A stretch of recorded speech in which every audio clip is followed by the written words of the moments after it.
Nunca olvidaré el ruido de las campanas de la iglesia aquella mañana de domingo en Tequisquiapan, cuando el sonido se esparcía por las calles empedradas y parecía llamar a todo el pueblo a entrar en la iglesia. Era como si hasta los perros echados en los umbrales de las casas supieran que era la hora de la misa. Crecí en aquella banca de madera dura, acompañando a mi madre con el rebozo en la cabeza, mientras el olor a incienso y a vela quemada se nos pegaba en la ropa. Allí era mi refugio, mi punto de encuentro con Dios y también con la vida de la comunidad. Pasé décadas sirviendo en ese espacio, ayudando a montar los puestitos de la kermés de San Antonio, cargando ollas de atole y arroz con leche para el salón, bordando paños para el altar con hilo que yo misma teñía en casa. Recuerdo al pastor agradeciendo por el micrófono, diciendo que sin las mujeres de la congregación nada sucedería. Nos enorgullecíamos de cada detalle, porque era allí donde la vida ocurría. Bodas, bautizos, velorios. La iglesia era el alma del pueblo, pero fue justamente en ese mismo lugar, donde doblé la rodilla tantas veces hasta que me salieron callos, que se atrevieron a decir que yo no era digna. Yo, que nunca le di la espalda al trabajo, que nunca dejé que faltara el pan en las faenas de la iglesia. La primera vez que lo oí, pensé que era un chisme, un murmullo de esquina. Pero cuando el propio pastor Esteban lo repitió en voz alta, con aquel tono de condenación, sentí como si arrancaran mi historia de aquellas paredes. Fue ese día que me di cuenta. O me quedaba callada y moría de vergüenza, o hablaba y dejaba que el mundo se derrumbara. Y fue ahí que el coraje se apoderó de mí, como si hubiera brotado de la tierra seca de Querétaro, firme y áspera, porque el silencio nos mantiene vivos por un tiempo, pero es la palabra la que libera. El silencio en una iglesia tiene peso. No es como el silencio de un campo por la noche, o el de una casa vacía. El silencio de la casa de Dios es denso, lleno de oraciones no dichas, pecados confesados en susurros, y el polvo de siglos de esperanza. Aquel domingo, el silencio que siguió a las palabras del pastor Esteban era diferente. Era un silencio afilado, cortante, que pesaba sobre mis hombros de 74 años como un sudario. Hermanos, con el corazón apesadumbrado, debemos velar por la salud espiritual de nuestra congregación. La voz de Esteban resonaba, embadurnada de una falsa piedad que me revolvía el estómago. Él estaba de pie en el púlpito de madera oscura, la Biblia de cubierta de cuero abierta frente a él, aunque sus ojos no estaban en ella, estaban en mí, fijos, acusadores. Ciertas influencias, ciertas presencias, pueden convertirse en una puerta para el desvío. La hermana Guadalupe Morales, que por tantos años nos ha servido, desafortunadamente, en su viudez y soledad, ha demostrado un espíritu que ya no corresponde a la santidad de esta casa. Cada palabra era una piedra. Podía sentir las miradas volteándose, 100 pares de ojos perforando mi piel arrugada. Eran los ojos de personas que vi nacer, a cuyos hijos ayudé a criar, para quienes cociné en fiestas y funerales. Eran los ojos de doña Inés, cuya lengua era más afilada que el cuchillo de un carnicero. Los de Javier, el tesorero, que sudaba frío siempre que el tema era el dinero. Los de Carmen, la esposa del pastor, cuya sonrisa nunca alcanzaba sus ojos tristes. El aire se enrareció. Mi pecho, acostumbrado al ritmo lento de la edad, comenzó a martillar contra las costillas. Expulsarme. Iba a expulsarme. A mí, Guadalupe, que fregó el suelo de ese mismo salón de rodillas, que bordó los manteles del altar con hilos de oro, y que conocía cada mancha en el vitral de la Virgen como conocía las líneas de mi propia mano. Él continuó, su voz adquiriendo un tono de martirio, como si la decisión le causara un dolor inmenso. Por lo tanto, el Consejo de Ancianos y yo hemos decidido que será mejor para la hermana Guadalupe y para la comunidad que ella se aleje de nuestros servicios por un tiempo, para reflexionar, para orar, para encontrar nuevamente el camino que parece haber perdido. Fue en ese momento que algo dentro de mí, algo que había estado dormido por décadas, se rompió. Fue un chasquido silencioso, pero poderoso, como el de una presa cediendo bajo la presión del agua. La humillación era una marea subiendo, amenazando con ahogarme, pero debajo de ella, una corriente de furia, fría y límpida, comenzó a fluir. Antes de contarles lo que sucedió a continuación, cómo mi silencio se transformó en una tormenta que sacudió los cimientos de este pueblo, les pido un instante. Si las historias sobre la fuerza que se esconde en la fragilidad y el coraje que nace de la injusticia tocan su alma, tal vez quieran unirse a nuestra comunidad. Suscríbanse al canal para no perderse el desenlace de más narrativas como esta. Ahora, Volvamos al peso de aquel silencio. Me levanté. El crujido de la vieja banca de madera sonó como un disparo en el silencio opresor. Mis piernas temblaban, pero mis pies estaban firmes en el suelo. Todos los rostros se volvieron hacia mí, sorprendidos. Una mujer de mi edad, una viuda, no desafiaba al pastor, no en público, no en Tequisquiapan. Mis ojos se encontraron con los de Esteban. La sorpresa en su rostro fue breve, rápidamente reemplazada por una máscara de severidad. Abrió la boca para mandarme a sentar, para reprenderme, pero mi voz, aunque temblorosa, salió primero. «Pastor Esteban», comencé, y el sonido de mi propio nombre en el aire tenso me dio fuerza. «Usted habla de un espíritu que no corresponde. Usted habla de santidad. Usted habla de camino perdido». Hice una pausa, dejando que mis palabras flotaran. «Tal vez deberíamos hablar del camino que usted tomaba las noches de los jueves, hace 20 años. El camino a la casa de la joven Sofía Ramírez, cuya familia era demasiado pobre para rechazar sus consejos espirituales». El silencio que siguió fue absoluto. El color desapareció del rostro del pastor Esteban. El silencio ya no era pesado, era hueco.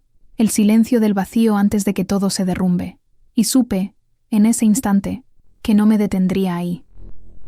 Tenía un secreto para cada uno de ellos. Y por primera vez en mi vida, ya no me los iba a tragar. Mi nombre es Guadalupe Morales. Antes de ser la mujer que hizo huir a un pastor del pueblo, yo era solo Guadalupe, la costurera, la viuda de Miguel, la señora de la primera banca de la iglesia evangélica, Luz del Valle. Mi vida, hasta aquel domingo, podía medirse en carretes de hilo y madejas de lana. Nací y crecí aquí en Tequisquiapan, cuando las calles todavía eran de tierra y el sonido más fuerte era la campana de la iglesia católica en el centro de la plaza. Mi familia era sencilla. Mi padre, un trabajador del campo. Mi madre, una mujer de manos ágiles que me enseñó el arte de la costura. «Una mujer con una aguja en la mano nunca pasa hambre, Lupita», decía, mientras guiaba mis pequeños dedos en una tela de algodón. La aguja se convirtió en mi compañera. Con ella, remendé los pantalones de mis hermanos, cosí mi propio vestido de novia e hice la ropita de mis 2 hijos, Mateo e Isabela. Con ella, me gané el pan después de que Miguel se fue. Miguel, mi Miguel, un hombre fuerte, albañil, de manos callosas y sonrisa fácil. Él no era muy de iglesia, pero iba conmigo los domingos porque, decía él, el brillo en tus ojos cuando cantas los himnos vale la misa entera. Él construyó nuestra casita con sus propias manos, ladrillo por ladrillo, una casa pequeña, de paredes encaladas y un pequeño jardín al frente, donde cultivo rosas y romero. Cada rincón de esa casa guarda un recuerdo de él. La mecedora en el porche que él mismo hizo, la marca de su mano en el cemento fresco cerca de la puerta, el ligero olor a tabaco que, a veces, todavía creo sentir en su viejo saco colgado en el armario. Cuando su corazón se detuvo, hace 10 años, una parte del mío se detuvo también. El mundo perdió el color. Mis hijos ya estaban grandes y vivían en Querétaro, con sus propias familias. La casa se volvió demasiado grande, demasiado silenciosa. Fue la iglesia la que me salvó. La comunidad Luz del Valle se convirtió en mi familia. Yo llegaba antes que todos para arreglar las flores en el altar. Organizaba los almuerzos comunitarios. Mi mole poblano era famoso. Cuidaba a los niños en el saloncito del fondo durante el culto, limpiando narices mocosas y contando historias de David y Goliat. El pastor Esteban, en ese entonces recién llegado, me elogiaba públicamente. «La hermana Guadalupe es el pilar de esta iglesia», decía, con esa sonrisa que parecía tan sincera. Yo le creía. Creía en la santidad de ese lugar. Era mi refugio, el lugar donde mi soledad dolía un poco menos. Me sentaba siempre en el mismo lugar, en la primera banca a la derecha, cerca del vitral que mostraba al buen pastor. Sentía el sol de la mañana calentando mi rostro a través del vidrio de colores, y por unos instantes la vida parecía tener sentido de nuevo. Pero la viudez, para una mujer en un pueblo pequeño, es una condición extraña. Dejas de ser la esposa de, para convertirte en la viuda. La gente te mira con una mezcla de lástima y desconfianza. Al principio, eran gestos de solidaridad, platos de comida dejados en mi puerta, invitaciones a tomar un café. Pero, con el tiempo, la lástima dio paso a los murmullos. Yo era una mujer independiente. Miguel me enseñó a arreglar una llave que gotea, a cambiar una bombilla. Administraba mi dinerito de la costura y de la pensión con cuidado. No pedía ayuda, no me lamentaba, y eso, al parecer, incomodaba. Una viuda debía ser frágil, dependiente. Mi fuerza era vista como terquedad, mi independencia como orgullo. Los murmullos comenzaron en los rincones, después de los cultos. Guadalupe está muy contenta para ser una viuda. Se ríe demasiado fuerte. Recibe visitas del cartero y conversa demasiado tiempo en la puerta. El cartero era un muchacho de 20 años, nieto de una amiga mía, pero en la mente de personas como doña Inés, cualquier interacción era motivo de sospecha. Sentía las miradas, las pausas en las conversaciones cuando me acercaba. Poco a poco, mi refugio comenzó a parecerse a una jaula, y mis hermanos de fe, a los guardias. La primera banca, que antes era mi lugar de paz, se convirtió en una trinchera donde me sentaba, erguida y silenciosa, tratando de ignorar la hostilidad sutil que crecía a mi alrededor como mala hierba. Y el pastor Esteban, que antes me llamaba Pilar, ahora apenas me saludaba. Su sonrisa se había vuelto forzada, sus ojos, fríos. El buen pastor se estaba transformando en lobo, y yo, la oveja acorralada, todavía no sabía la magnitud de su crueldad. El cambio no fue repentino. Fue un goteo lento y constante, como una filtración que mancha la pared poco a poco, hasta que un día te despiertas, y el moho se ha apoderado de todo. El pastor Esteban comenzó a socavarme sutilmente, usando el púlpito como su arma. No decía mi nombre, no al principio, pero todos sabían para quién iban las indirectas. Un domingo, el sermón fue sobre la mujer de Proverbios. Hablaba de la mujer virtuosa, cuyo valor excede al de las joyas finas. Pero entonces, su tono cambiaba. Pero ay de la mujer que, olvidando su luto y su recato, busca la atención del mundo. Ay de la viuda que no se dedica únicamente a Dios y a la memoria de su marido, sino que se permite conversaciones vanas y risas sueltas en la plaza. Sentí el calor subir por mi cuello. Esa semana había pasado una tarde en la plaza central, sentada en una banca con Elena, una joven maestra que se había mudado a Tequisquiapan recientemente. Comimos un helado y nos reímos de una historia que me contó sobre sus alumnos. Alguien debió haber visto. Alguien debió haber contado. En otra ocasión, el tema fue la sumisión. La mujer debe ser sumisa, no solo a su marido, sino al liderazgo de la iglesia, clamaba, golpeando el púlpito con el dedo. Un espíritu independiente, un corazón orgulloso que no acepta consejos, es un terreno fértil para el enemigo. El consejo al que se refería había llegado en forma de una visita de su esposa, Carmen, y de doña Inés. Aparecieron en mi casa sin avisar, con la excusa de traer un pan dulce. Se sentaron en mi sala, sus ojos recorriendo cada rincón, como si buscaran pruebas de algún delito.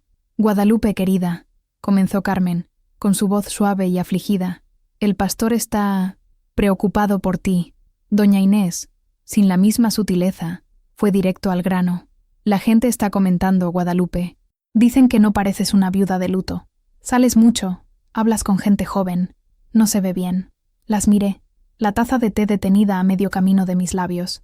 «Mi luto es mío, Inés. Lo llevo aquí adentro», dije, tocando mi pecho. A Miguel no le gustaría verme consumiéndome en casa. Él amaba mi risa. «Pero no es lo que a Miguel le gustaría, es lo que Dios espera», replicó Inés, con un fervor hipócrita. «Y lo que la comunidad espera. Eres un ejemplo para las muchachas más jóvenes». «¿Qué clase de ejemplo estás dando?» Sentí una ira fría recorrer mis venas. No estaban preocupadas por mí. Estaban tratando de meterme de nuevo en la cajita que me habían designado, la de la viuda triste, callada e invisible. Agradecí por el pan, las acompañé hasta la puerta, y cuando la cerré, respiré hondo para no gritar. A partir de ese día, las cosas empeoraron. En la reunión para organizar la fiesta de junio de la iglesia, una tradición que yo lideraba desde hacía 20 años, el pastor Esteban anunció que la hermana Soledad, una mujer más joven y más maleable, estaría al mando de la cocina. «La hermana Guadalupe necesita descansar», dijo, sonriendo a la congregación, sin siquiera mirarme. Fui degradada a pelar papas en un rincón, mientras escuchaba a Soledad dar órdenes usando mis recetas. La gente comenzó a alejarse. Las conversaciones se detenían cuando entraba en una habitación. Las mujeres que antes me pedían consejos sobre costura o sobre cómo calmar a un bebé con cólicos, ahora desviaban la mirada. La soledad, que venía combatiendo con tanto esfuerzo, regresó con toda su fuerza. Pero esta vez era una soledad impuesta, una cuarentena social orquestada por el hombre que debía ser mi guía espiritual. Me sentía como un árbol viejo en un campo que iba a ser urbanizado. Mis raíces eran profundas en ese lugar, pero estaban cavando a mi alrededor, cortando cada una de ellas, esperando que simplemente me derrumbara. Solo que no sabían que las raíces de un árbol viejo, cuando se ven amenazadas, son capaces de romper el concreto más duro. Las noches se volvieron largas e insomnes. Me sentaba en la mecedora de Miguel, en el porche oscuro, y la brisa fría de Querétaro parecía traer consigo los fantasmas del pasado. Era en esas horas, en el silencio profundo de la madrugada, que los recuerdos comenzaron a aflorar. No los recuerdos dulces de Miguel o de mis hijos pequeños, sino fragmentos de cosas que había visto, oído y guardado en un rincón oscuro de la mente durante años. La mente de una mujer mayor no es un libro de páginas amarillentas, es un baúl pesado, lleno de compartimentos secretos, algunos cerrados con llave desde hace tanto tiempo que hasta te olvidas de la llave. Pero la injusticia del presente tiene una forma curiosa de encontrar esas llaves y abrir lo que estaba escondido. El primer recuerdo que vino con claridad fue el de Sofía Ramírez. Fue hace unos 20, tal vez 25 años. Esteban era un pastor joven y carismático, recién llegado de una ciudad más grande. Todos estaban encantados con él. Sofía era una chica de unos 16 años, bonita, con ojos grandes y asustados. Su familia era una de las más pobres de la congregación. El padre bebía, la madre vivía enferma. Yo daba clases de costura a las muchachas de la iglesia en esa época. Sofía era una alumna talentosa, pero muy callada. Un día, llegó a clase con los ojos rojos de llorar. La llevé a un rincón. «¿Qué pasa, mi hija?», le pregunté. Ella dudó, mordiéndose el labio. «El pastor Esteban ha estado yendo mucho a la casa. Dice que es para orar por mi mamá y aconsejar a mi papá». «Eso es bueno, ¿no?», dije yo, todavía ingenua. Él se queda mucho tiempo y me pide que me quede en la sala con él, para orar juntos. Pero me toma la mano por demasiado tiempo, Guadalupe, y me hace preguntas extrañas, sobre novios, sobre lo que siento. Su voz era un hilo. Dice que es para protegerme de los pecados del mundo. En aquel entonces, la palabra de un pastor era sagrada. Yo misma le dije que no tuviera malos pensamientos, que él era un hombre de Dios, y solo quería ayudar. «Es como un padre para todas nosotras», le dije, tratando de tranquilizarla a ella y a mí misma. Pero la semilla de la duda fue plantada. Pocos meses después, la familia Ramírez se mudó del pueblo de repente. Nadie supo a dónde. Dijeron que el padre consiguió un trabajo en otro lugar. Esteban hizo un anuncio emocionado en la iglesia, pidiendo oraciones por la familia, que partió en busca de una vida mejor. Recuerdo mirarlo en el púlpito y sentir un escalofrío. Había algo en su tono, un alivio mal disimulado, que me incomodó profundamente. Enterré ese recuerdo. Era más fácil creer en el hombre de Dios que en la intuición de una costurera. Ahora, en mi porche oscuro, el recuerdo regresó con la fuerza de una acusación. La forma en que sostenía la mano de la chica, las preguntas extrañas, la partida súbita de la familia. Las piezas comenzaron a encajar, formando una imagen fea y distorsionada. Y con el recuerdo de Sofía, vinieron otros. Me acordé de Javier, el tesorero, que siempre parecía nervioso cuando se mencionaban las cuentas de la iglesia. Me acordé de una vez, durante el recuento de las ofrendas de la fiesta de junio, en que lo vi discretamente meter un fajo de billetes en el bolsillo de su saco. Nuestras miradas se cruzaron por un segundo. Se puso pálido, y al día siguiente, apareció en mi casa con un corte de tela cara, diciendo que era un regalo en agradecimiento por mi ayuda. En ese momento, lo acepté, confundida. Ahora, entendía que era el precio de mi silencio. Me acordé de doña Inés, la guardiana de la moral, y de cómo su hijo menor, que nunca se casó y vivía recluido, se parecía espantosamente a un trabajador itinerante que pasó por el pueblo muchos años atrás y desapareció sin dejar rastro. Me acordé de los susurros de la época, que fueron rápidamente acallados. Cada recuerdo era un hilo, y yo, la costurera, comencé a tirar de ellos, uno por uno. No sabía aún qué tipo de tapiz formarían, pero sentía en mis huesos que la imagen revelada sería el verdadero rostro de mi santa comunidad, y la figura central, el hilo más podrido de todos, era el del hombre que quería descartarme como un retazo viejo, el pastor Esteban. La Guerra Fría se transformó en un enfrentamiento abierto una tarde de jueves. Era el día de la reunión semanal del grupo de mujeres de la iglesia, el círculo de oración de Rebeca. Durante años, yo fui la anfitriona, recibiendo a las mujeres en mi pequeña sala con café fresco y bolillos calientes. Pero, en los últimos meses, las reuniones se habían trasladado a la casa de Carmen, la esposa del pastor. Dijeron que era para facilitar. Continué yendo, aunque me sintiera como una extraña en el nido. Aquella tarde, el ambiente estaba más pesado de lo normal. El pastor Esteban estaba presente, lo cual era inusual. Se sentó en un sillón, dominando el espacio, mientras nosotras, las mujeres, nos acomodábamos en sillas y sofás, como una audiencia. Dejó que la reunión siguiera su curso normal por un tiempo. Leímos un pasaje de la Biblia, cantamos un himno. Entonces se levantó, carraspeó y el silencio se instaló. «Hermanas», comenzó, con la voz pastoral que usaba para asuntos serios. «He observado a nuestra comunidad con una mezcla de orgullo y preocupación. Orgullo por ver la fe de tantas mujeres devotas, pero preocupación por las semillas de la discordia y la rebeldía que pueden plantarse entre nosotras». Sus ojos pasaron por todas, pero se detuvieron en mí. Mantuve mi espalda recta, las manos cruzadas en el regazo, el rostro impasible. «La Biblia nos enseña a honrar a los mayores», continuó, «pero también nos enseña que la sabiduría no siempre viene con la edad.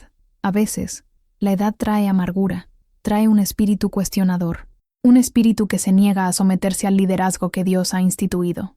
El aire en la sala se podía cortar con un cuchillo. Nadie se atrevía a moverse. «La hermana Guadalupe», dijo finalmente, mi nombre sonando como una sentencia. «La amamos, la respetamos por sus años de servicio, pero su corazón, hermanas, parece haberse endurecido. Su influencia sobre las más jóvenes, como la hermana Elena», lanzó una mirada cortante a la joven maestra, que estaba sentada a mi lado y se había convertido en mi única amiga allí. «Ha sido motivo de gran inquietud para mí y para los ancianos». Elena se encogió, con el rostro sonrojado. Le puse una mano tranquilizadora en el brazo. «Has cuestionado mis decisiones, has plantado dudas, has creado un ambiente de desconfianza», acusó, subiendo el tono de voz. «Eso no es de Dios, hermana Guadalupe. Eso es obra del enemigo, usando la soledad y el resentimiento como sus herramientas». «¿Qué decisiones he cuestionado, pastor?», pregunté, mi voz saliendo tranquila y firme, para mi propia sorpresa. Fue sorprendido por mi interrupción. «Tú te opusiste al nuevo liderazgo de la cocina en la fiesta de junio. Animaste a Elena a cuestionar el uso de los diezmos para la remodelación de mi oficina. Te niegas a aceptar consejos y reprensiones. Solo pregunté si el dinero no se usaría mejor para ayudar a la familia de Mateo, que perdió su trabajo», dije, aún tranquila, y sugerí que Soledad usara menos sal en el guisado. «No llamo a eso rebeldía, lo llamo sentido común». Una risa ahogada provino de un rincón de la sala, pero fue rápidamente sofocada. La expresión de Esteban se volvió gélida. «Tu sentido común se está convirtiendo en insubordinación», dijo, entre dientes. «Y no voy a tolerar la insubordinación en la casa de Dios. Por lo tanto, te prohíbo tener conversaciones privadas con las hermanas más jóvenes. Tus sesiones de consejo están suspendidas. Vendrás a la iglesia, escucharás la palabra y volverás a tu casa. Sin conversaciones en los pasillos, sin reuniones en tu casa. Estás en observación, Guadalupe. ¿Entendiste? Era un decreto, una humillación pública. Me estaba aislando, amordazando, tratando de convertirme en una figura fantasmal dentro de mi propia comunidad. Él esperaba que yo bajara la cabeza, llorara, pidiera perdón, pero, al mirarlo a los ojos, no vi a un pastor preocupado, vi a un tirano asustado de una vieja viuda que ya no tenía nada que perder, y, en ese momento, entendí lo que tenía que hacer. Él me dio la sentencia, pero yo sería la jueza, solo que él aún no sabía que el juicio sería el suyo. Después de la humillación pública en la casa del pastor, la mayoría de las mujeres me evitaban como si llevara una plaga. Sus olas se convirtieron en asentimientos vacilantes. Sus sonrisas fueron reemplazadas por expresiones de lástima o desaprobación. Pero hubo una excepción. Elena. Elena Rivera era una bocanada de aire fresco en esa comunidad estancada. Había llegado a Tequisquiapan hacía aproximadamente un año para enseñar en la escuela primaria. Era joven, de unos 30 años, con el pelo oscuro y rizado recogido en un moño suelto y ojos inteligentes que no se perdían nada. A diferencia de las otras mujeres, que veían el mundo a través del filtro de la tradición y el miedo, Elena veía las cosas con una claridad desconcertante. Ella no creció en una iglesia como la nuestra. Su fe era más personal, menos atada a reglas y jerarquías. Vino a Luz del Valle, en busca de comunidad, pero lo que encontró la dejó más confundida que reconfortada. Nos acercamos por la costura. Me buscó para ajustar unas cortinas para su nuevo apartamento, y terminamos conversando durante horas. Me contaba sobre sus libros y sus alumnos, y yo le contaba sobre Miguel y el Tequisquiapan de antes. Había un respeto mutuo entre nosotras, un puente entre generaciones. Aquella noche, después de la reunión, cuando estaba en casa, sentada en la penumbra de mi sala, sonó el timbre.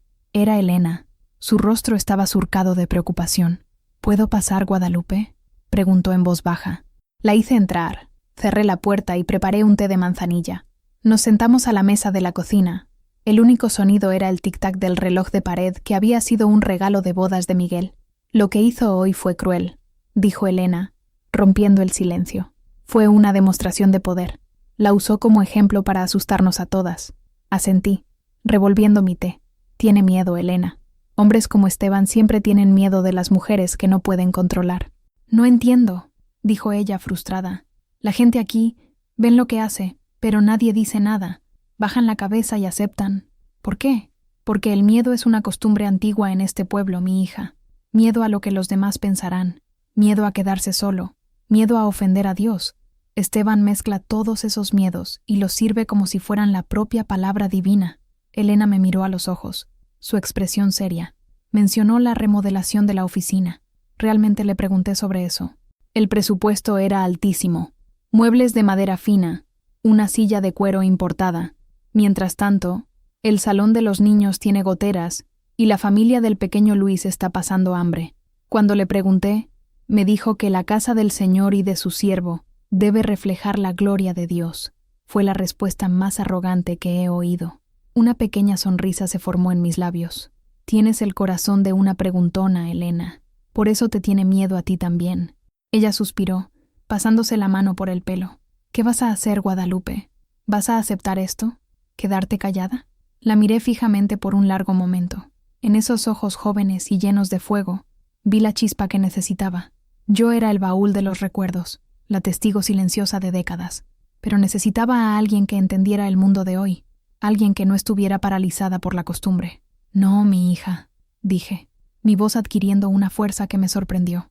No me voy a quedar callada, voy a hablar, pero cuando hable, no será solo sobre mí, será sobre él, y sobre Javier, y sobre Inés, y sobre todos los demás pilares de esta iglesia que están podridos por dentro.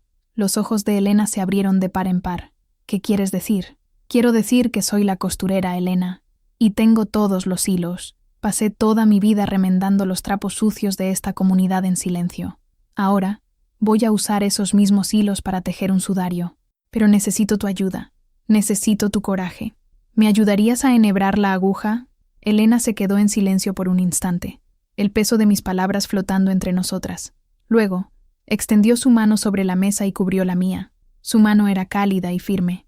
Dime por dónde empezamos, Guadalupe, dijo, y por primera vez en mucho tiempo, ya no me sentí sola. Con la alianza silenciosa firmada con Elena, una nueva energía se apoderó de mí. La tristeza y la humillación dieron paso a un propósito frío y claro.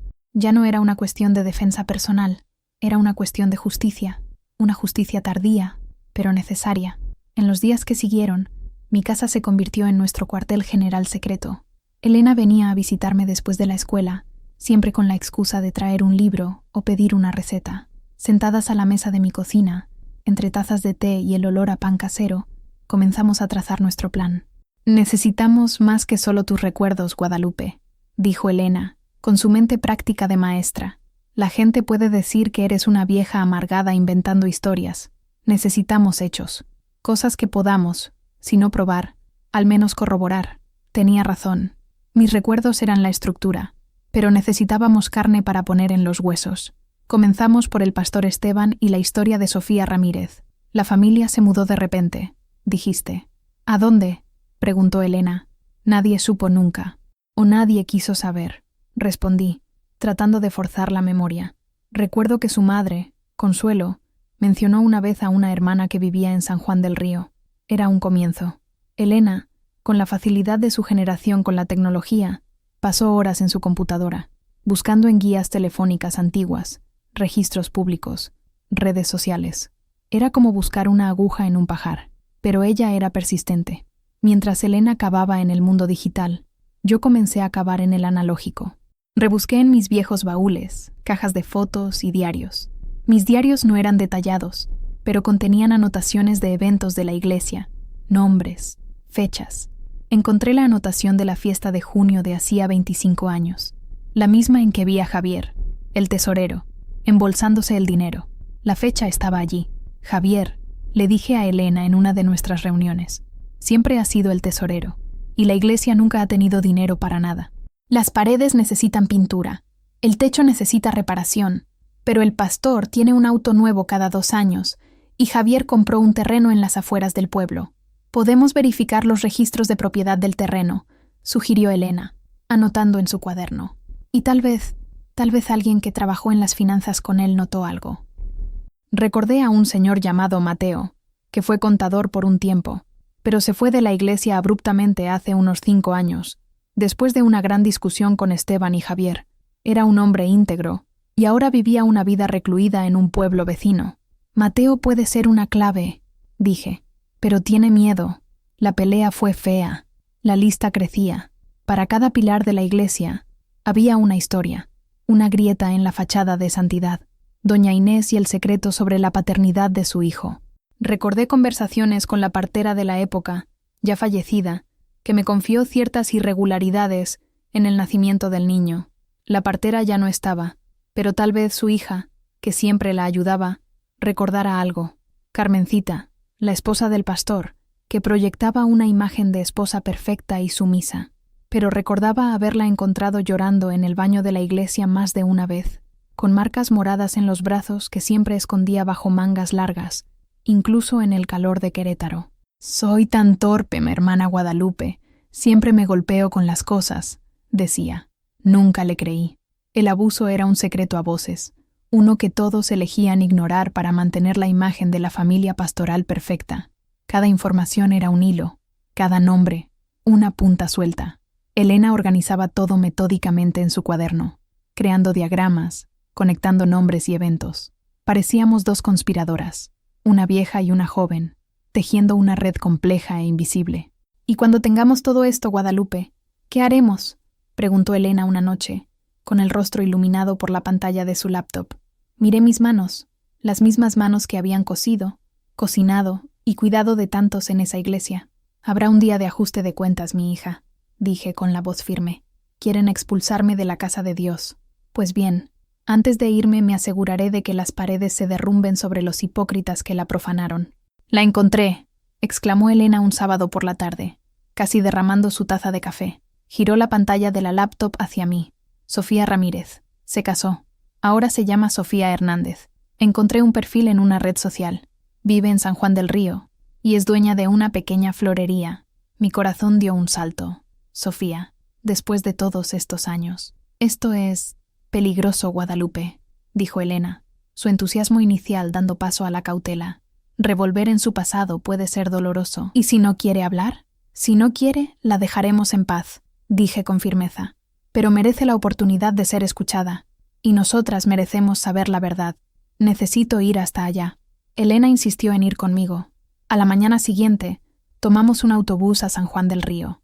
El viaje duró poco más de 1 hora, pero para mí pareció una eternidad. ¿Qué le diría? ¿Cómo podría enfrentar a la mujer cuya angustia adolescente descarté con trivialidades religiosas? La culpa pesaba sobre mí. La florería de Sofía estaba en una calle tranquila, cerca del centro. Era un lugar pequeño y encantador, con el nombre «El Jardín de Sophie» pintado en letras delicadas en el escaparate. Respiramos hondo y entramos. El interior era un paraíso de colores y aromas. Y allí, detrás del mostrador, arreglando un ramo de girasoles, estaba ella. El tiempo había sido amable. Los ojos grandes y asustados de la adolescente se habían convertido en los ojos de una mujer de 40 y tantos años, marcados por la vida, pero con un brillo de resiliencia. Nos miró con una sonrisa profesional. «Buenos días. ¿En qué puedo ayudarles?». Tenía el corazón en la garganta. «¿Sofía?», pregunté, con la voz un poco temblorosa. Ella frunció el ceño, estudiándome. Un destello de reconocimiento pasó por sus ojos, seguido de una oleada de cautela. «Sí, ¿la conozco?». Soy Guadalupe Morales, de la iglesia Luz del Valle, en Tequisquiapan. Hace mucho tiempo. Su sonrisa desapareció. Dejó los girasoles a un lado y se cruzó de brazos, una barrera formándose instantáneamente. Guadalupe, me acuerdo de usted, la maestra de costura. Su voz era fría. Sé que esto es repentino, comencé con torpeza, pero necesitaba hablar contigo, sobre el pastor Esteban. Una sombra pasó por el rostro de Sofía, miró a Elena, luego de vuelta a mí. ¿Qué pasa con él? Todavía está en la iglesia, dije, y está haciendo daño a otras personas. Está tratando de expulsarme. Sofía soltó una risa corta, sin humor. Tardó en mostrarle las garras al resto del rebaño, ¿no? ¿Qué quieren de mí? ¿Que regrese y testifique en su contra? Ya han pasado 25 años. No, mi hija. No vinimos a pedir nada, dije, mi voz suavizándose. Vine a pedir perdón. En aquel entonces, cuando intentaste contarme, no te escuché. Te despaché con palabras vacías. Fui ciega y cobarde, y he vivido con ese arrepentimiento durante años. Solo necesitaba decírtelo. Mi sinceridad pareció desarmarla. Su postura defensiva se relajó un poco. Suspiró, un sonido largo y cansado. No me tocó, dijo en voz baja, como si estuviera confesando. No de la forma que la gente piensa, pero su abuso era de otro tipo. Era psicológico. Me llenó la cabeza de culpa y vergüenza. Decía que yo tenía pensamientos impuros, que era una tentación para los hombres. Me aisló, me hizo sentir sucia. Mi madre estaba enferma, mi padre ausente. Se aprovechó de mi vulnerabilidad. Me robó la inocencia sin ponerme un dedo encima.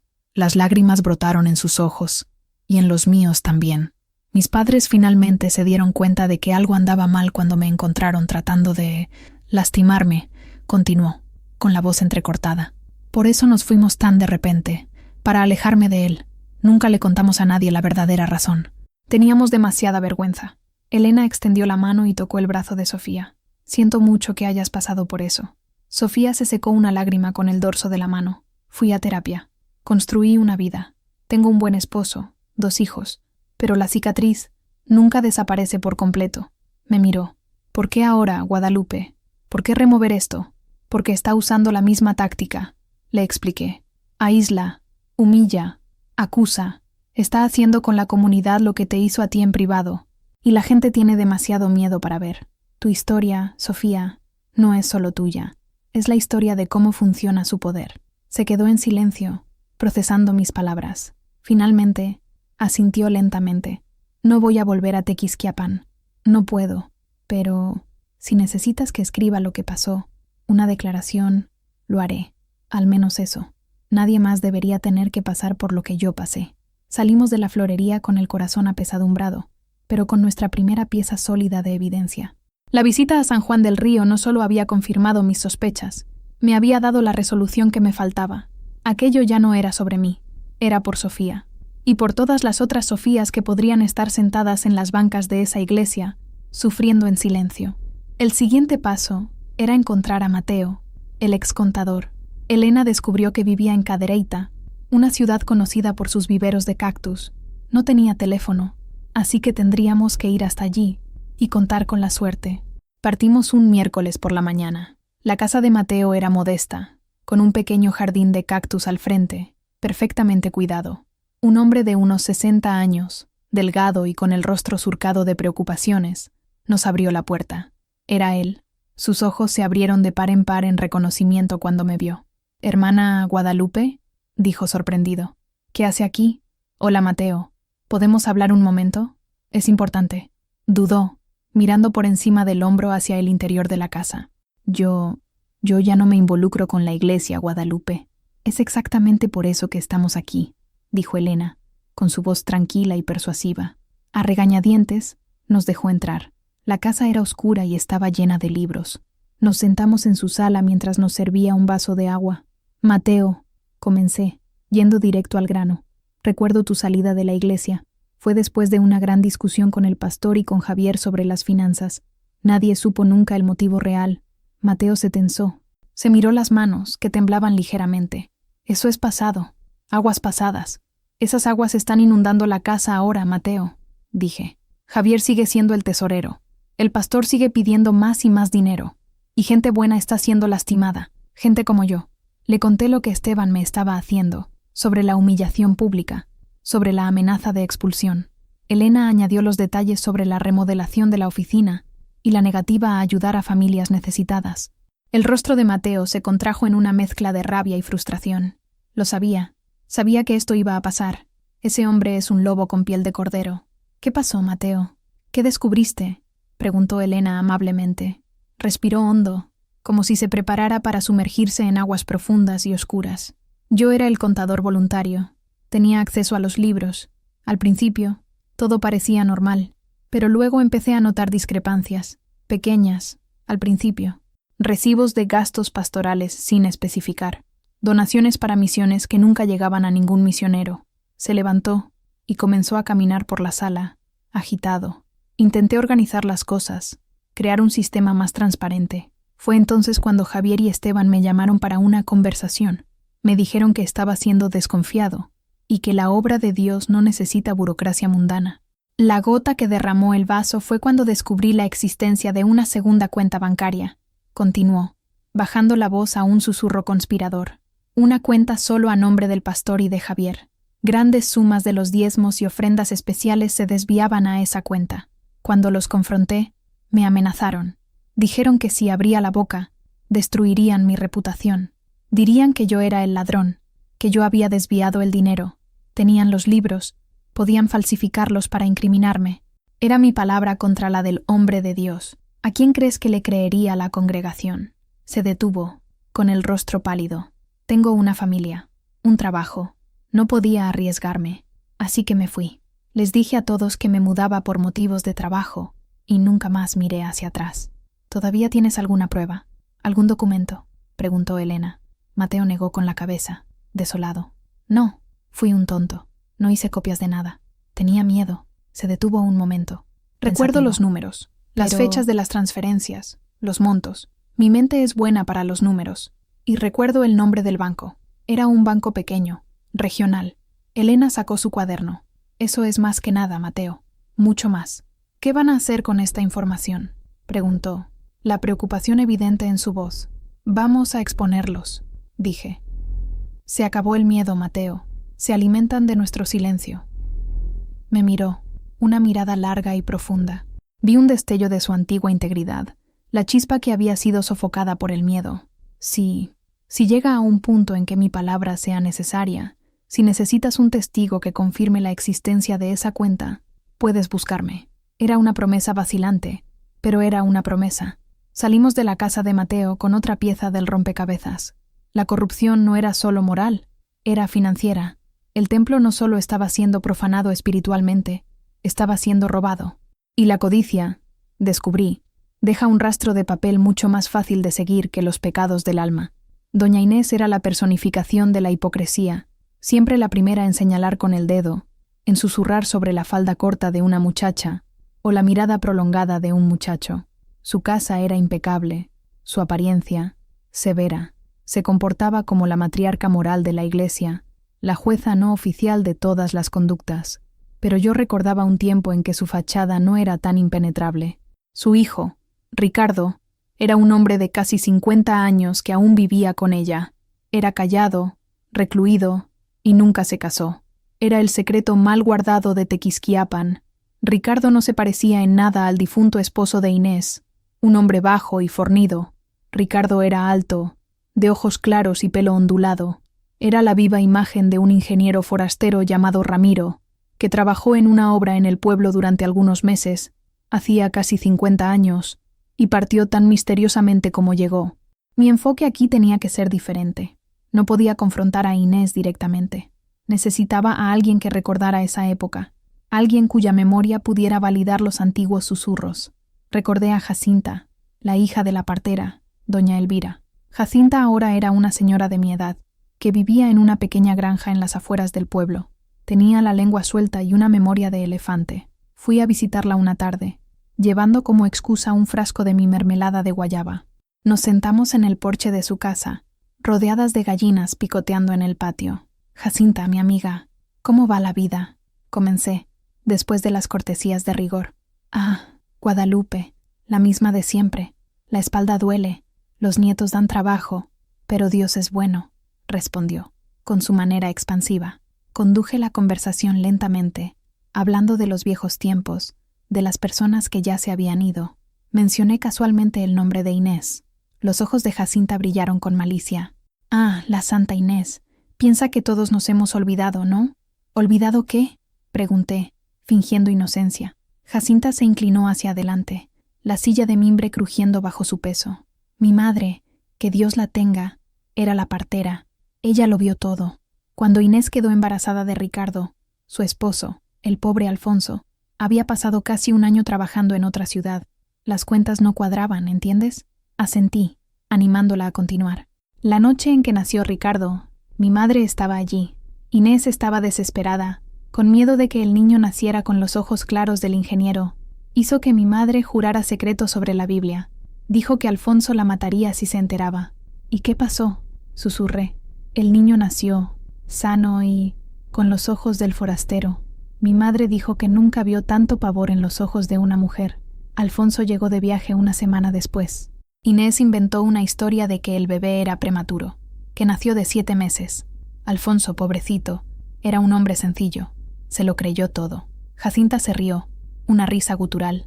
Pero todo el pueblo lo sabía, todos susurraban, pero nadie tuvo nunca el valor de decírselo a la cara, y con el tiempo, ella construyó esa imagen de mujer perfecta, de pilar de la iglesia, para enterrar la verdad.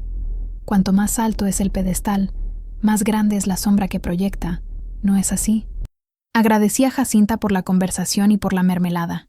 De camino a casa, no sentí placer en la desgracia de Inés. Sentí una profunda tristeza por la red de mentiras en la que la gente se enredaba. La hipocresía de Inés no había nacido de la maldad pura, sino del miedo. Miedo a un marido violento, miedo a la sociedad, miedo a ser expuesta. Eso no la inocentaba. Usó su posición para juzgar y herir a otros, tal vez para sentirse mejor sobre sus propias fallas. Su secreto no era solo sobre adulterio, era sobre el cimiento de mentiras sobre el cual se había construido toda su vida pública. Y yo sabía que, cuando llegara el momento, un simple susurro sobre un ingeniero de ojos claros sería suficiente para derrumbar su castillo de naipes. Ya habían pasado algunas semanas desde que mi cruzada silenciosa había comenzado. El trato del pastor Esteban hacia mí se había vuelto abiertamente hostil. Me ignoraba en los pasillos, y si nuestras miradas se cruzaban, me lanzaba una mirada de puro desprecio. La congregación, siguiendo a su líder, me trataba como a una paria. Los asientos a mi alrededor en la primera banca quedaban vacíos, creando un vacío visible. Estaba a mitad de mi camino. Tenía la declaración de Sofía, la promesa de Mateo, el secreto de Inés, pero aún faltaba algo. Hasta ese momento, mi plan era una reacción, una forma de defensa. Pero esa semana, algo cambió. La premisa completa de mi misión se me reveló, clara como el sol del mediodía. Sucedió durante uno de los almuerzos comunitarios del domingo. Ya no era bienvenida en la cocina, así que solo tomé un plato y me senté en una mesa en el rincón más alejado, sola. Desde allí, tenía una vista panorámica de todo el salón, y observé.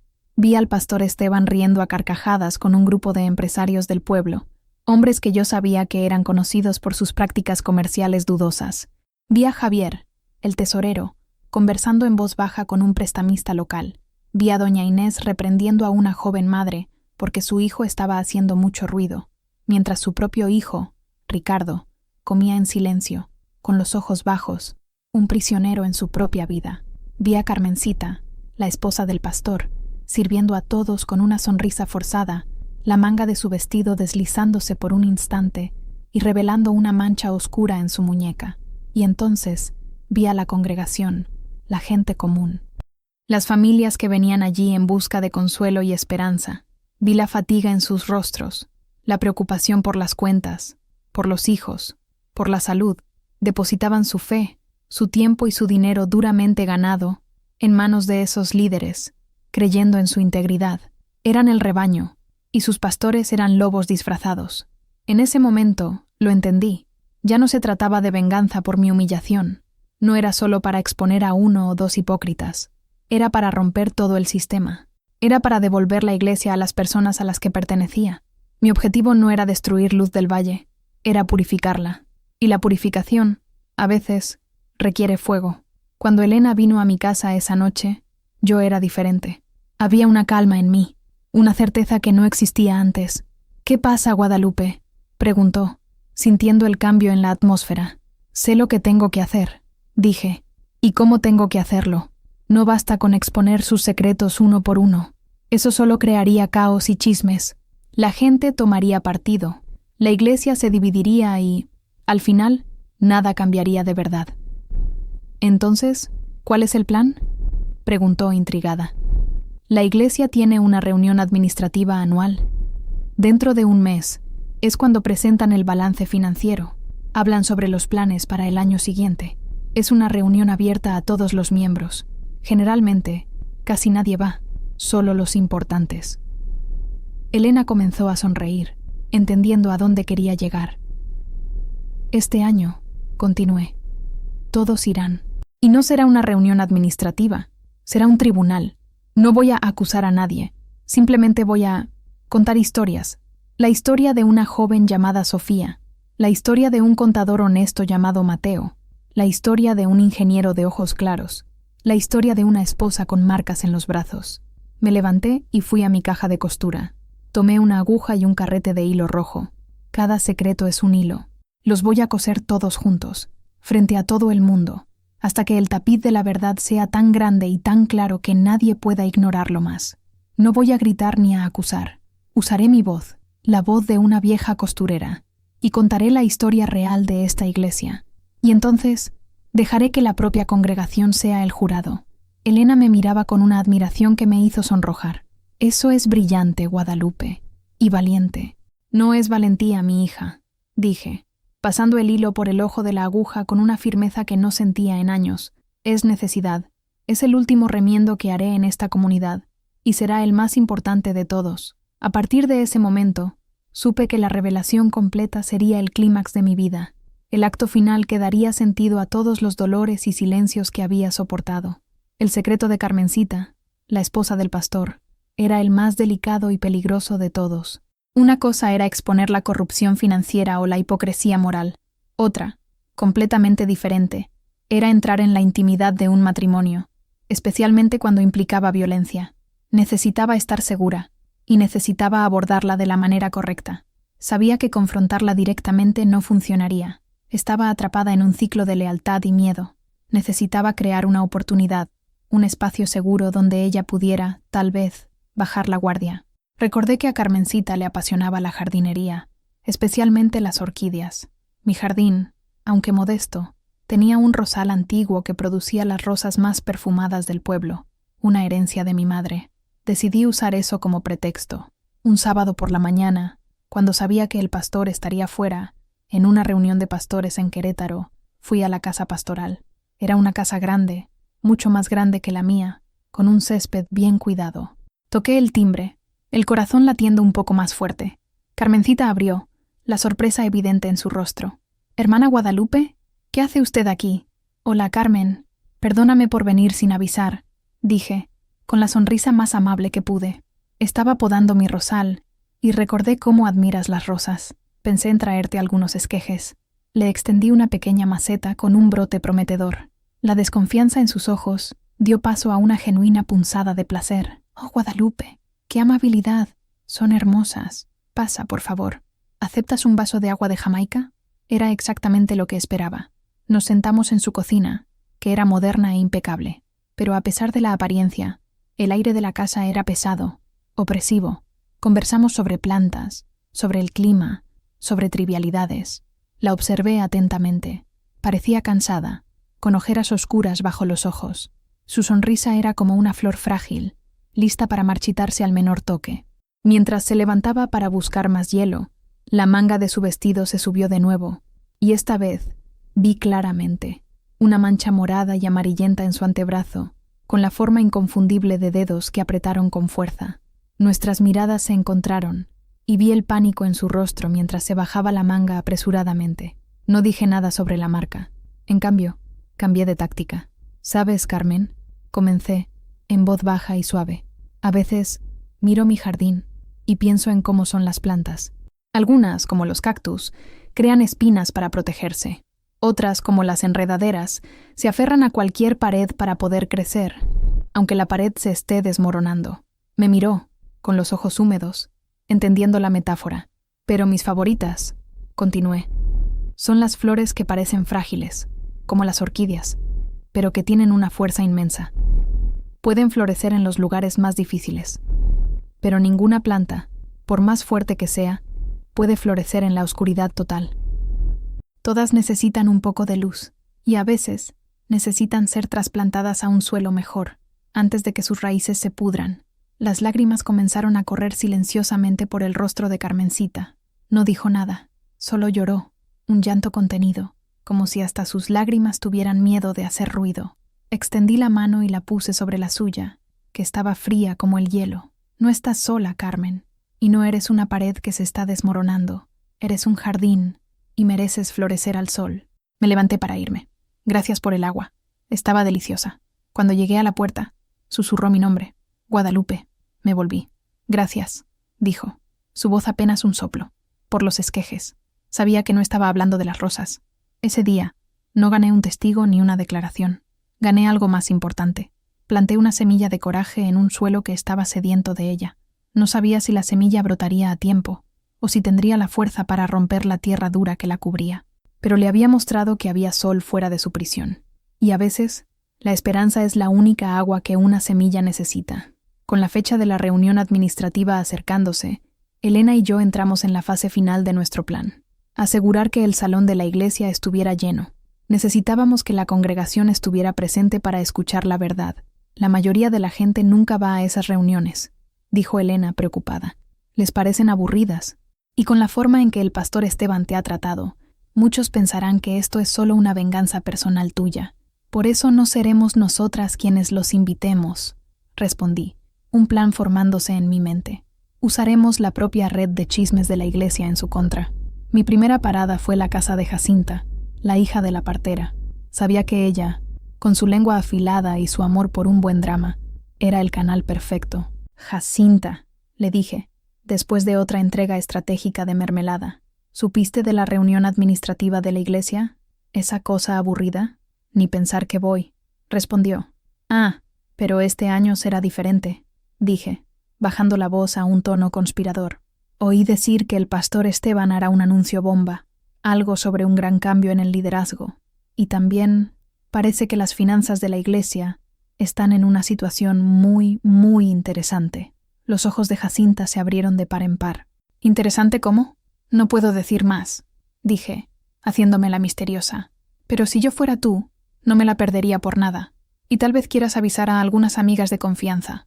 Solo a las más discretas, claro. Sabía que discreta era lo último que Jacinta era. En pocas horas, el rumor se extendería como la pólvora, cada persona añadiendo su propio adorno a la historia. Mientras yo plantaba las semillas de la curiosidad entre los mayores, Elena trabajaba con los más jóvenes. Usó un enfoque diferente, apelando a su sentido de la justicia. Organizó pequeñas reuniones informales con parejas jóvenes de la iglesia, gente de su edad que también se sentía desconectada del liderazgo autoritario de Esteban. ¿No se sienten frustrados?, les decía. Damos nuestro tiempo, nuestro dinero y no tenemos voz en nada. Las decisiones se toman a puerta cerrada. La reunión anual es nuestra única oportunidad de hacer preguntas, de exigir transparencia. Si no vamos, estamos diciendo que estamos de acuerdo con todo. Habló sobre la necesidad de que la iglesia ayudara más a la comunidad, sobre la falta de recursos para los jóvenes y los niños. No mencionó mi nombre ni los secretos que habíamos descubierto. Solo despertó el descontento latente que ya existía. Nuestra estrategia de pinza funcionó mejor de lo que esperábamos. El pueblo de Tequisquiapan prospera con base en dos cosas: tradición y chisme. Usamos ambas a nuestro favor. Los mayores vendrían por la promesa de un escándalo. Los más jóvenes vendrían por la promesa de un cambio. En los días previos a la reunión, podía sentir el cambio en la atmósfera. Había un murmullo en el aire. La gente me miraba de forma diferente en la calle, ya no con lástima o desprecio, sino con una curiosidad intensa. ¿Qué estaba tramando la vieja viuda? El pastor Esteban también lo sintió. Lo vi observando la agitación, una arruga de preocupación en su frente. Probablemente pensó que la expectación era por su gran anuncio, que, yo sospechaba, sería la formalización de mi expulsión. Estaba confiado, arrogante, creyendo que el murmullo estaba a su favor. Estaba afilando el cuchillo para el sacrificio, sin darse cuenta de que la oveja había movilizado a todo el bosque. La noche anterior a la reunión, Elena vino a mi casa. Ambas estábamos nerviosas, pero decididas. ¿Está todo listo, Guadalupe?, preguntó. Asentí. Sobre la mesa de la cocina estaban mis hilos, la carta de Sofía, que había llegado por correo, las notas de Elena sobre los registros de propiedad de Javier, la transcripción de mi conversación con Mateo, con los números y fechas que él recordaba, y mis propios recuerdos, organizados y claros. Mañana seré solo una costurera, le dije a Elena. Me sentaré con mi labor de costura en las manos, y cuando llegue mi momento de hablar, contaré la historia de los hilos que componen nuestra comunidad, el hilo podrido de la mentira, el hilo manchado de la codicia, el hilo frágil del miedo, y el hilo rojo de la verdad, que usaré para coserlo todo. Elena tomó mi mano. Estaré allí, en primera fila. Lo sé, mi hija, dije, con el corazón lleno de una extraña paz. Lo sé.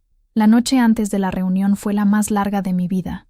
El sol se puso sobre Tequisquiapan, pintando el cielo con tonos de naranja y púrpura, pero no pude apreciar la belleza. Una tormenta se formaba dentro de mí, una mezcla de miedo y determinación. No cené. El nudo en mi estómago era tan apretado que la idea de comida era nauseabunda. En cambio, hice lo que siempre hacía en momentos de crisis. Me volqué en mi trabajo. Me senté en mi vieja mecedora con un cesto de costura en el regazo. Pero, en lugar de remendar un pantalón o bordar una toalla, mis manos estaban ocupadas con algo simbólico. Estaba haciendo un pequeño panel de retazos. Cada trozo de tela representaba una parte de la historia que estaba a punto de contar. Había un trozo de terciopelo azul oscuro, como la noche en que Sofía me contó su secreto. Un trozo de brocado dorado, representando el dinero que Javier y Esteban habían desviado. Un retal de seda morada, del color de la marca en el brazo de Carmencita, y un trozo de lino áspero y gris, simbolizando la vida de miedo y mentiras de Inés. Mientras cosía, mi mente viajaba en el tiempo. Pensé en Miguel. ¿Qué diría si me viera ahora? Siempre me animó a tener voz, a no dejarme pisotear. «Eres más fuerte de lo que crees, mi Lupita», solía decir, besando mi coronilla. Cerré los ojos, y por un momento, casi pude sentir su presencia, su olor a cemento y sudor honesto. Su recuerdo me dio fuerza. Pensé en mis hijos. No les había contado los detalles de lo que estaba sucediendo. No quería preocuparlos, pero lo estaba haciendo por ellos también, y por mis nietos, para que vivieran en un mundo donde la verdad importara, donde los tiranos no pudieran esconderse detrás de los púlpitos. El miedo fue un compañero constante esa noche. ¿Y si nadie me creía? ¿Y si me llamaban loca, mentirosa? ¿Y si Esteban lograba volver a la congregación en mi contra de una vez por todas? La duda era un veneno, y luché contra ella con cada puntada que daba en la tela. Me levanté y caminé por la casa silenciosa. Me detuve frente al espejo del pasillo. La mujer que me devolvía la mirada estaba envejecida. El tiempo había esculpido mapas de preocupación y pérdida en mi rostro, pero mis ojos eran diferentes. Había un fuego en ellos que no veía desde hacía años. No era el fuego de la juventud, sino las brasas incandescentes de la experiencia, de la ira justa y de la resolución inquebrantable. Ya no era solo Guadalupe, la viuda, la costurera, era la memoria viva de esa comunidad. Era el baúl de secretos que pensaron que habían cerrado con llave y tirado la llave. Mañana iba a abrir el baúl. Volví a mi silla y tomé un último trozo de tela. Era un pequeño cuadrado de algodón blanco y puro. Con hilo rojo, comencé a bordar una sola palabra en el centro. Verdad. Cosí ese último retazo en el centro de mi pequeño panel. Miré mi obra. Era una colcha de retazos fea, disonante, llena de colores que no combinaban, pero era real. Era nuestra historia. Guardé el panel en mi bolsa de costura, junto con la carta de Sofía y mis notas. Apagué las luces y me fui a la cama. No dormí mucho, pero cuando el primer rayo de sol entró por mi ventana, estaba lista. La víspera había terminado. El día de la batalla había llegado. Llegué a la iglesia más temprano de lo habitual esa noche.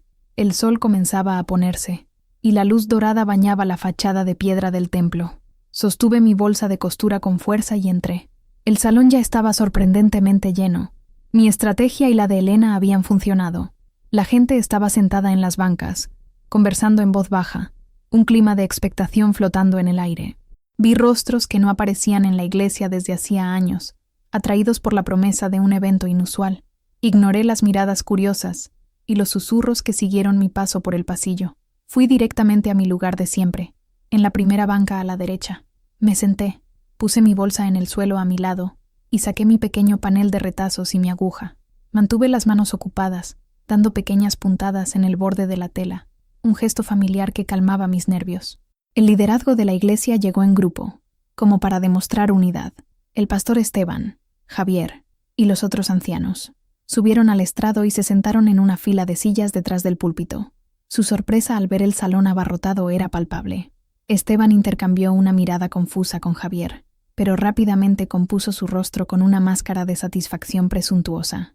Claramente creía que la multitud estaba allí para aclamarlo.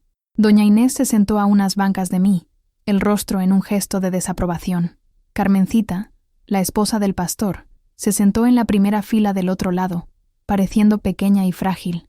Nuestras miradas se encontraron por un breve segundo, y le di un asentimiento casi imperceptible. Ella desvió la mirada rápidamente. Elena llegó poco después y se sentó a mi lado, como prometió. Me dio un apretón de manos reconfortante. «Estamos juntas en esto», susurró. La reunión comenzó. El pastor Esteban se acercó al púlpito, radiante. «Hermanos y hermanas, qué alegría ver a tantos de ustedes aquí esta noche. Esto demuestra cuán vibrante y comprometida es nuestra comunidad», comenzó, su voz retumbando por el salón. Habló durante casi una hora. Habló sobre visiones de crecimiento, sobre nuevos proyectos de evangelismo. La congregación escuchaba, impaciente. No estaban allí para oír sobre proyectos futuros. Estaban allí por el drama prometido. Luego, Javier se levantó para presentar el informe financiero. Proyectó gráficos en una pantalla, llenos de números y porcentajes que no significaban nada. Habló de inversiones y gastos operativos. Podía ver a Mateo, que había llegado discretamente y se había sentado al fondo, negando con la cabeza con incredulidad. Finalmente, la parte formal de la reunión terminó. «Ahora», dijo Esteban con un tono sombrío, «tenemos un último asunto que tratar. Un asunto disciplinario que concierne a la salud espiritual de nuestra iglesia». Era mi señal.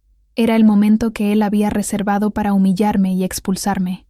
Abrió la boca para decir mi nombre, pero, antes de que pudiera, me levanté.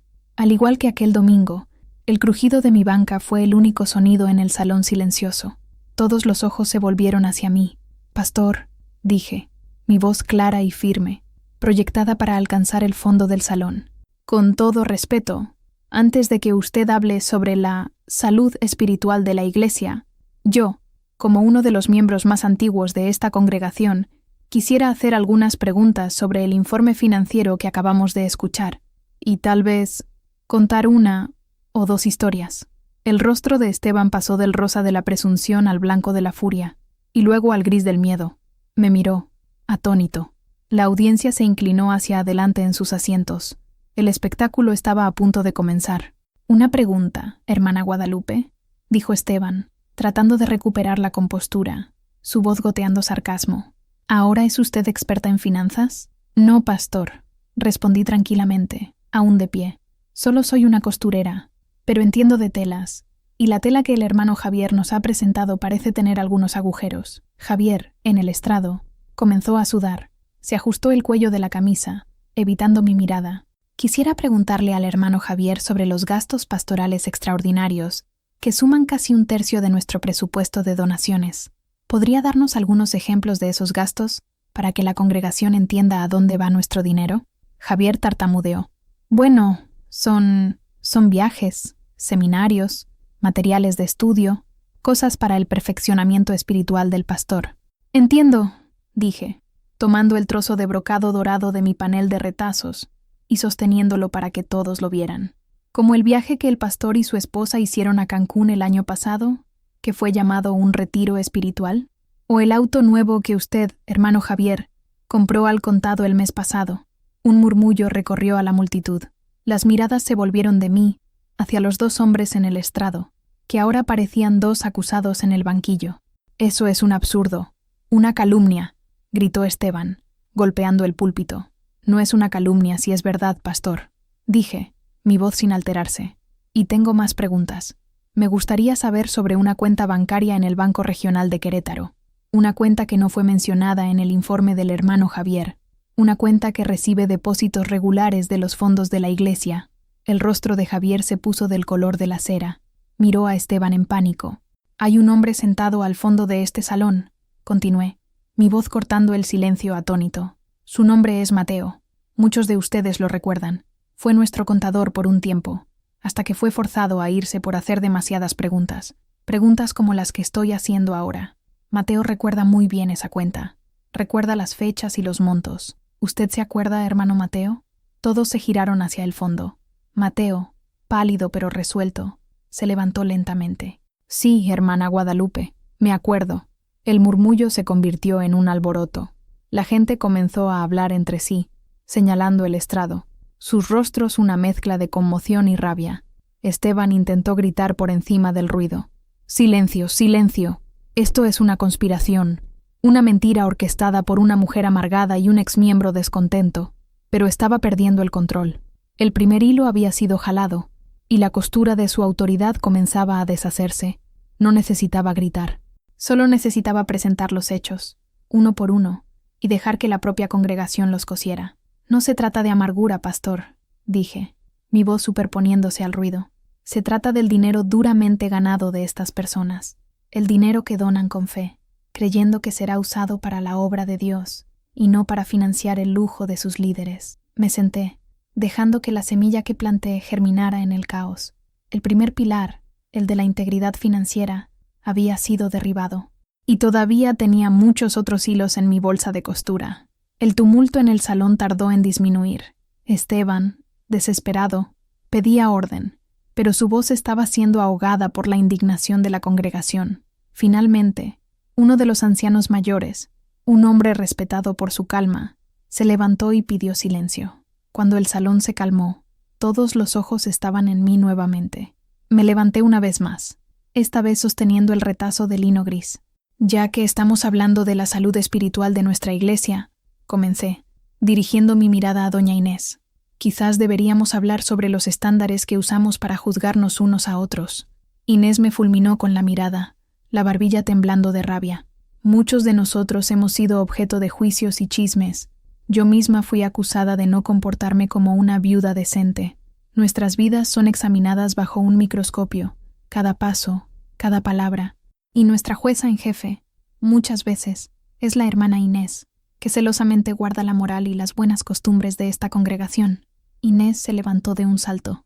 «¿Cómo te atreves? He dedicado mi vida a esta iglesia, a mantener la santidad y la decencia». «¿Decencia, hermana Inés?», pregunté, la voz suave pero cortante. «La decencia es como una sábana. Algunos la usan para cubrirse, otros para esconder la suciedad que hay debajo. Y hay secretos que han estado escondidos durante mucho tiempo, secretos de casi 50 años». El rostro de Inés perdió todo color. Su hijo Ricardo, sentado a su lado, miró al suelo, con el cuerpo rígido. Me pregunto, continué hablando a la congregación, pero con los ojos fijos en ella, ¿cuántos aquí recuerdan a un ingeniero forastero que trabajó en el pueblo hace muchos años? Un hombre alto, de ojos claros, llamado Ramiro. Se fue de repente, pero dejó un recuerdo. Un suspiro colectivo recorrió el salón. Las personas mayores se miraron entre sí, los viejos recuerdos saliendo a la luz. Los más jóvenes miraron a Ricardo, y por primera vez vieron el parecido que siempre había estado allí, pero que nadie se atrevía a mencionar. «¡Bastarda mentirosa!», gritó Inés con voz estridente. «Estás inventando esto para vengarte». «No estoy inventando nada, Inés. Solo estoy jalando un hilo de la memoria colectiva de este pueblo», respondí. «No la estoy juzgando por su pasado. Todos cometemos errores. Pero la juzgo por haber usado una máscara de santidad para herir y humillar a otros durante décadas. La juzgo por haber exigido a los demás una perfección que usted misma nunca tuvo. Eso, hermana Inés, es la definición de hipocresía». Doña Inés se desplomó en su asiento, sin aliento, como si le hubiera dado un puñetazo en el estómago. Por primera vez en su vida, se quedó sin palabras. El silencio que siguió fue profundo. Nadie la condenó, nadie la aplaudió. Solo había una comprensión colectiva y triste. El segundo pilar, el de la superioridad moral, se había derrumbado.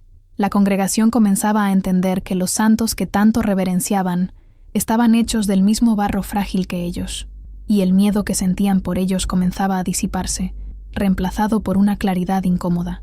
La atmósfera en el salón había cambiado. Ya no era solo conmoción, era un dolor profundo, una reevaluación de todo en lo que creían. Miré hacia el estrado. Esteban estaba paralizado, su rostro una máscara de incredulidad. Había perdido el control de la narrativa. La reunión ya no era suya, era mía, era nuestra. Me dolía el corazón por lo que tenía que hacer a continuación. Este era el hilo más doloroso de todos.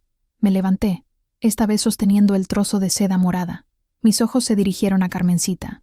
Estaba encogida en su asiento, con las manos en el rostro, llorando en silencio.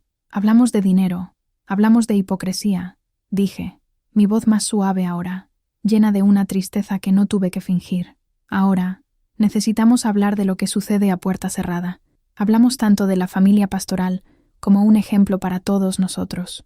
Un ejemplo de amor, de respeto, de sumisión piadosa. Me dirigí directamente a Esteban. Pastor, usted predica todos los domingos sobre el amor de Cristo por la Iglesia, comparándolo con el amor que un esposo debe tener por su esposa. Un amor que nutre, que protege, que cuida. Esteban me miró fijamente, con los ojos inyectados de odio.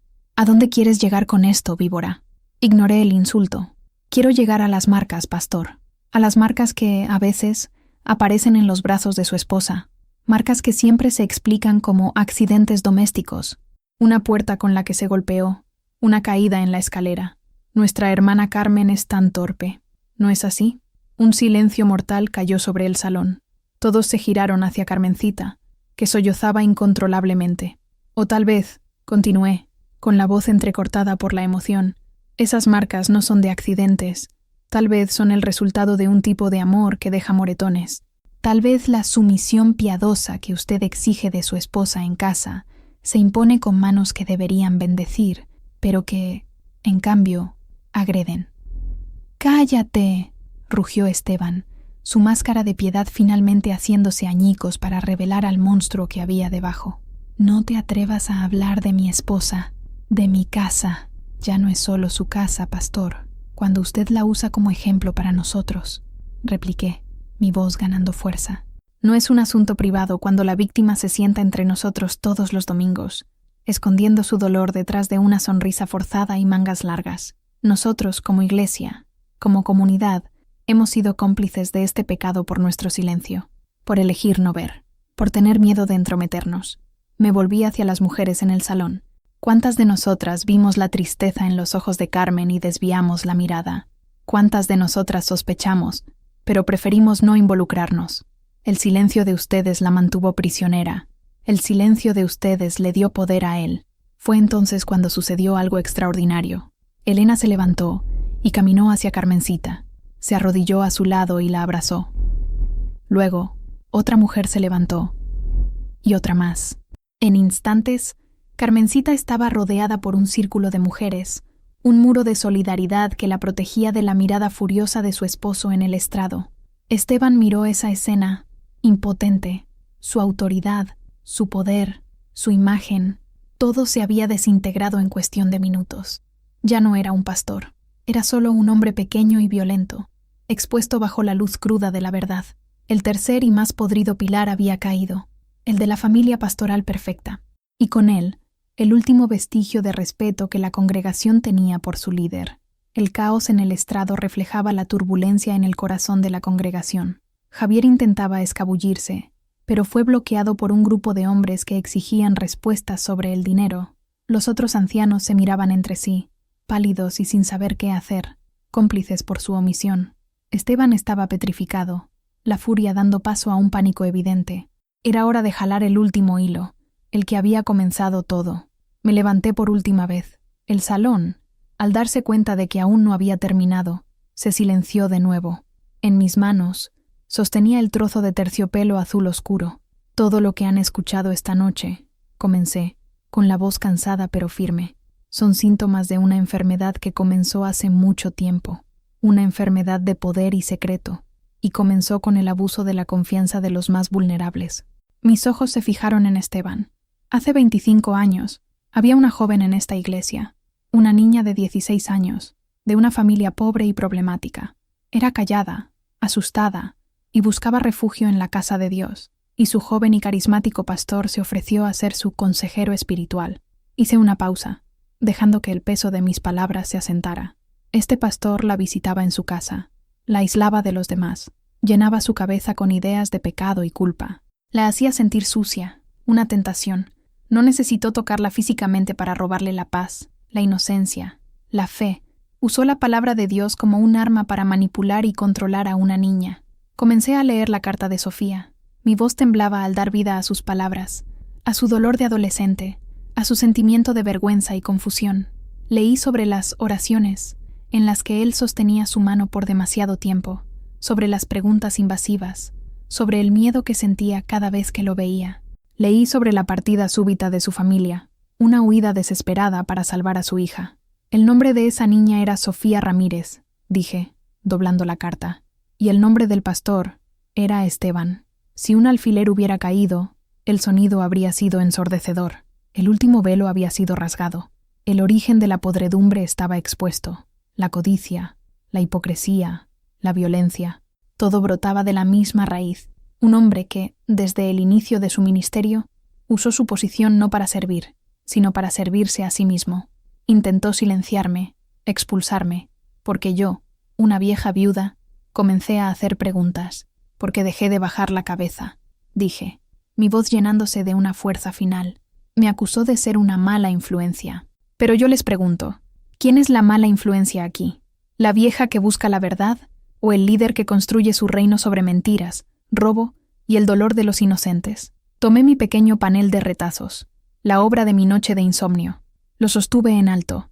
Los trozos de tela feos y disonantes estaban ahora cosidos juntos, formando una imagen coherente y terrible.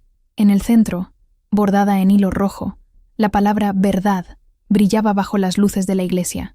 Este es el verdadero tapiz de nuestra iglesia, lleno de remiendos feos, de hilos podridos, pero la verdad, por más dolorosa que sea, es el único hilo que puede volver a unirnos. Lo que ustedes harán con esta verdad, ahora depende de ustedes. Me senté, completamente exhausta. El salón permaneció en silencio por un largo momento. Luego, lentamente, una persona comenzó a aplaudir, después otra, y otra más.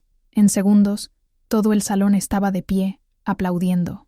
No para mí, sentí, sino por la liberación, por la verdad que finalmente había salido a la luz. Esteban miró a la congregación, al mar de rostros que antes lo adoraban y que ahora lo miraban con desprecio y asco.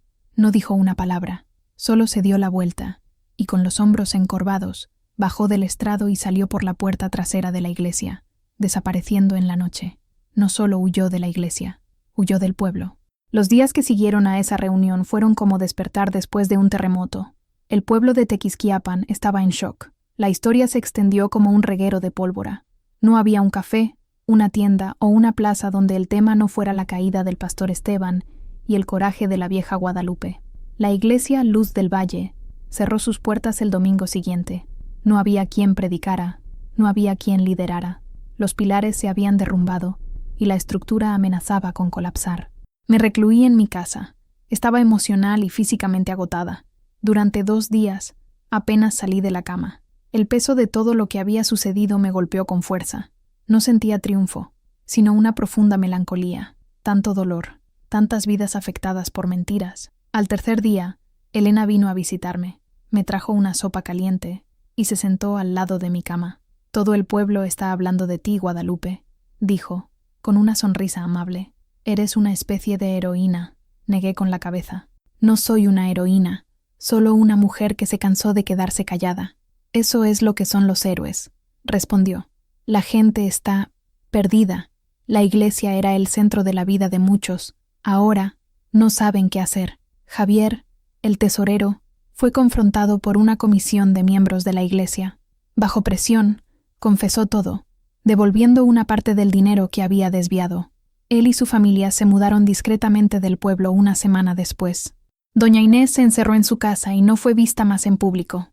Oí decir que Ricardo, su hijo, por primera vez en su vida, la estaba cuidando, pero también estableciendo nuevos límites. Tal vez, en el silencio de su reclusión, finalmente podrían construir una relación basada en algo más que miedo y secreto. La historia más conmovedora fue la de Carmencita. Con el apoyo de las mujeres de la iglesia, encontró el coraje para dejar la casa pastoral. Se fue a vivir con una sobrina en Querétaro, lejos de la sombra de Esteban. Elena me dijo que la vio una vez y que parecía otra persona. más ligera, con una sonrisa genuina. La semilla que había plantado, después de todo, había encontrado la luz del sol. La gente comenzó a venir a mi casa. Al principio, tímidamente. Una vecina que antes me ignoraba apareció con un pan dulce, pidiendo disculpas por su silencio. Una pareja joven me buscó para pedir consejos sobre un problema familiar. Los mismos que antes me veían como una amenaza, ahora me veían como una fuente de sabiduría. Ya no me llamaban la viuda. Me llamaban Doña Guadalupe, con un respeto que nunca había conocido. Una tarde, un grupo de miembros de la iglesia, incluyendo a Mateo, el contador, y al anciano que había pedido calma en la reunión, llamó a mi puerta. «Doña Guadalupe», dijo el anciano. «No sabemos cómo empezar de nuevo.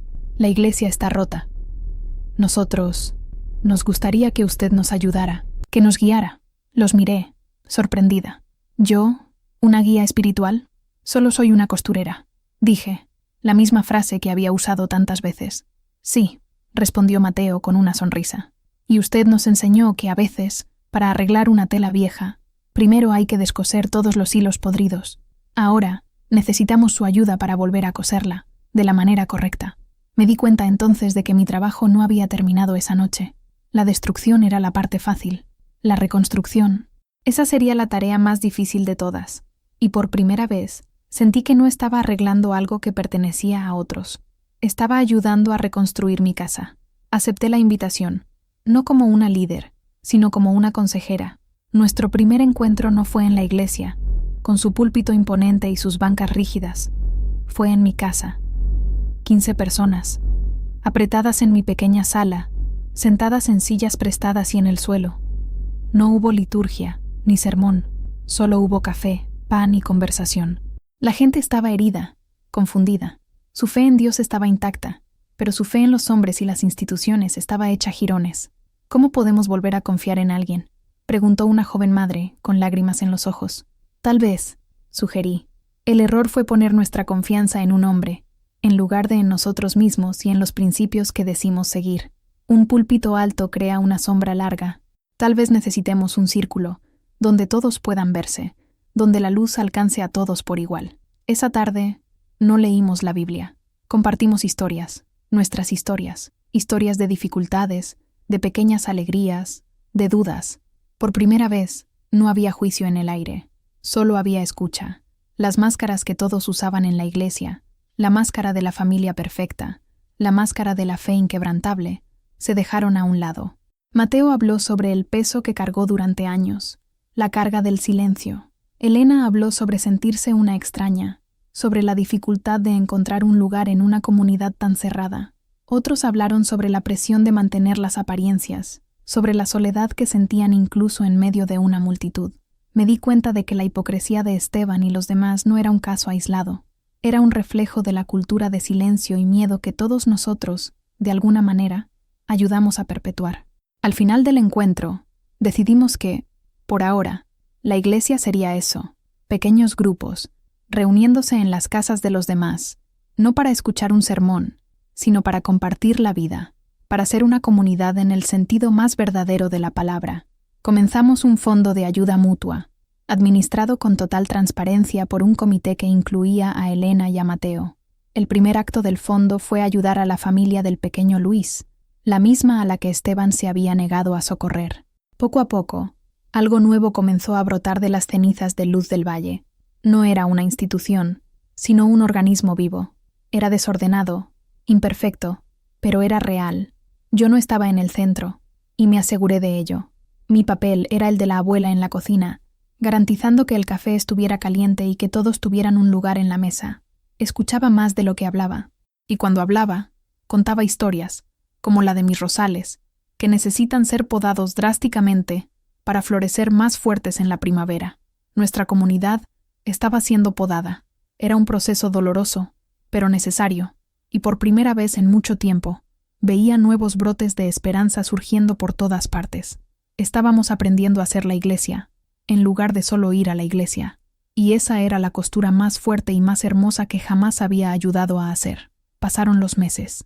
La vida en Tequisquiapan encontró un nuevo ritmo. La antigua iglesia, Luz del Valle, Permaneció cerrada, un monumento silencioso al pasado. Nuestra comunidad de iglesias en los hogares crecía cada semana. La gente estaba redescubriendo la fe de una manera más sencilla y honesta. En una tarde soleada, mientras cuidaba mis rosas, un auto que no reconocí se detuvo frente a mi casa. Una mujer bajó. Por un momento, no la reconocí. Pero entonces sonrió, y vi a la niña de 16 años detrás del rostro de la mujer de 40. Era Sofía. Mi corazón dio un brinco.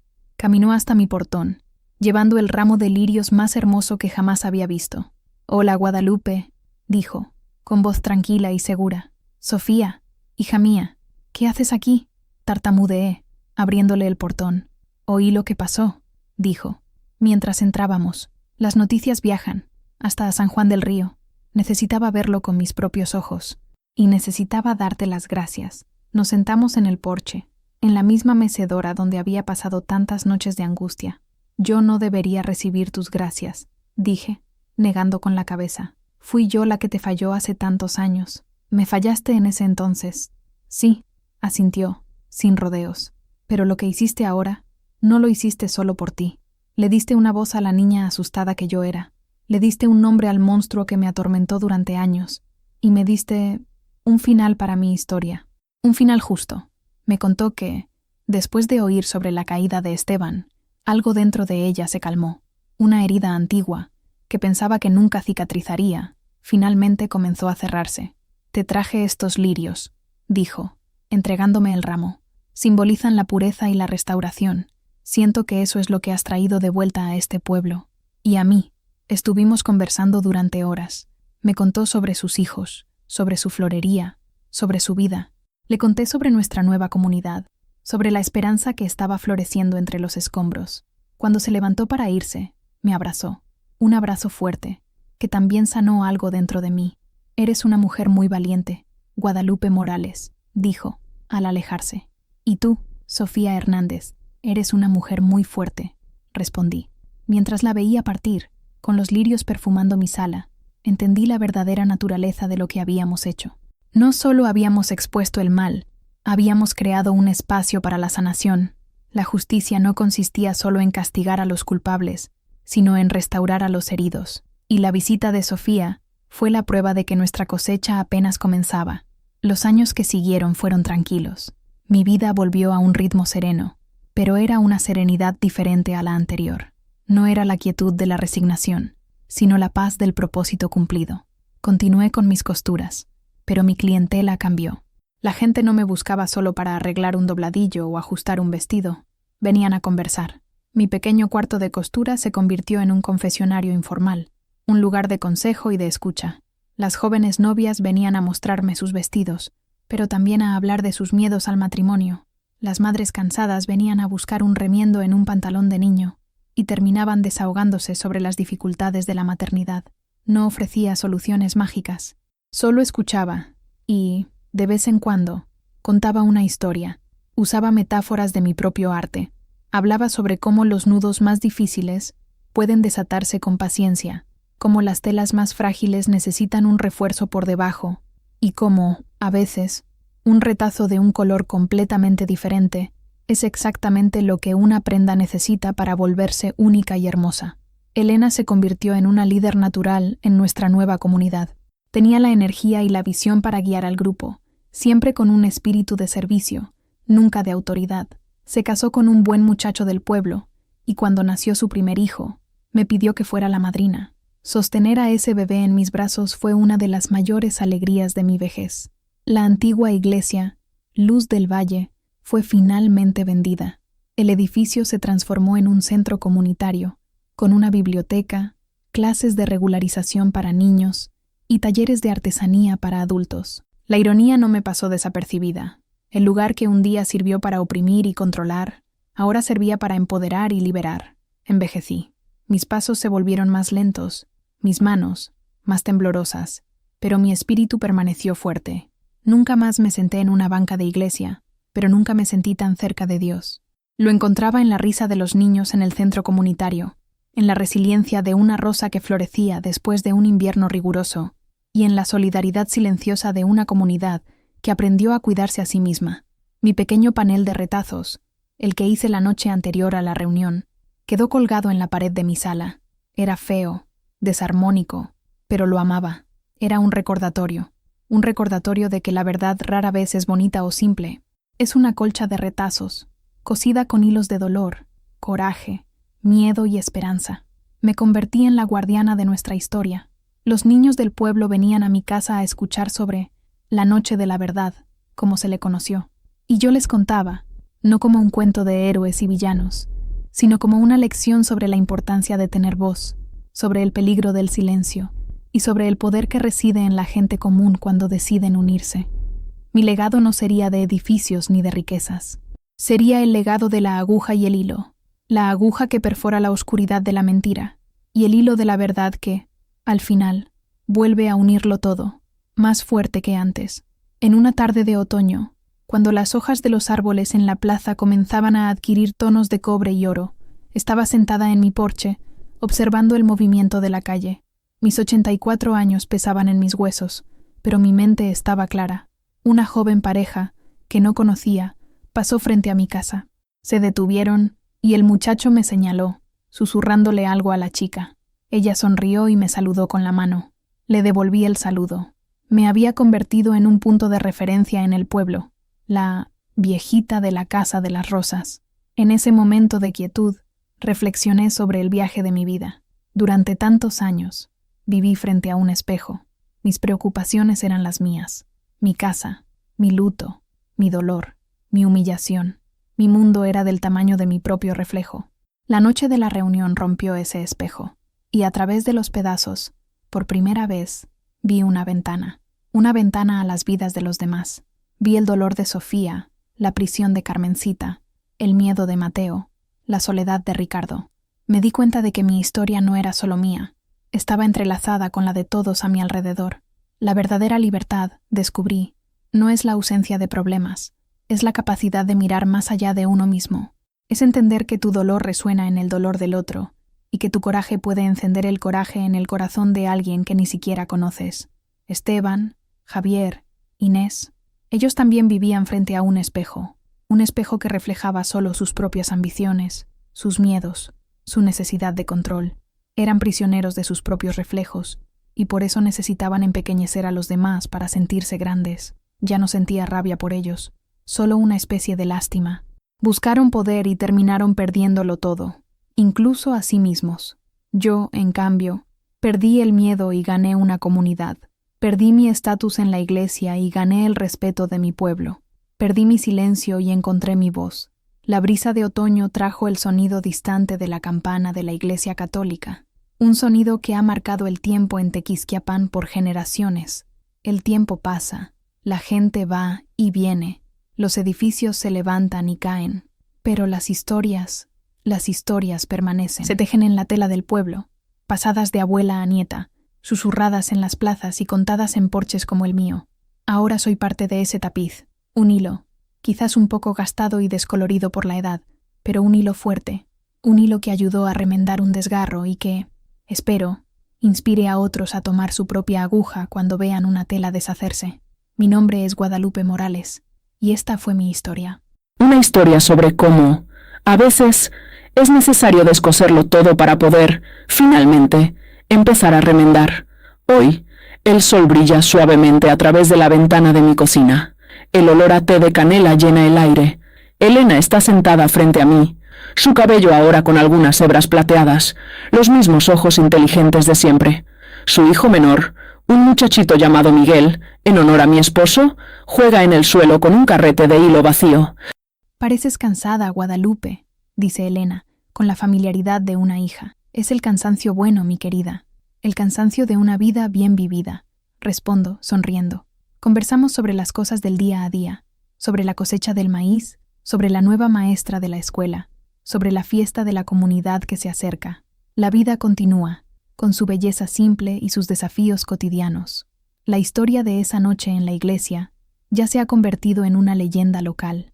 La gente la cuenta de diferentes maneras, a veces exagerando mi papel, transformándome en una santa guerrera. Siempre me río cuando escucho esas versiones. Yo no era una santa.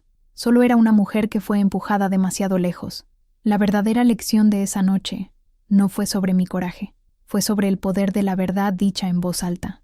La verdad es como el sol, puede tardar en romper las nubes, pero cuando lo hace, nada puede impedir que su luz lo toque todo.